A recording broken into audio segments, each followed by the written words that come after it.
और फिरवे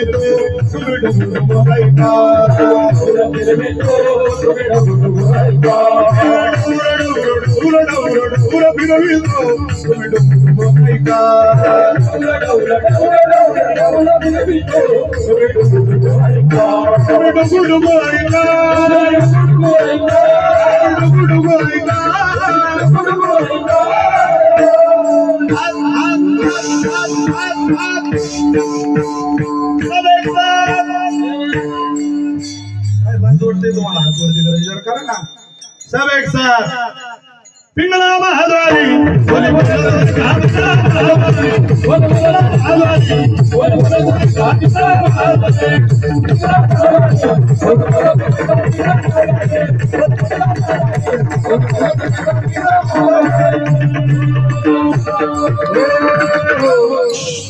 मी मोकळे हात वरती करून आजीबाईं करता आपण केलेलं भजन आहे. या भजनाच्या माध्यमातून मातोश्रींना सचिनरावांच्या आजीबाईंना भगवंताने आपल्या चरणाजवळ जागा द्यावी ही प्रार्थना करूया. अजून तुमच्याकडून एक 10 मिनिट शांततेची अपेक्षा आहे. कीर्तन संपलेलं आहे, कार्यक्रम मोठा आहे, सोहळा मोठा आहे, सामाजिक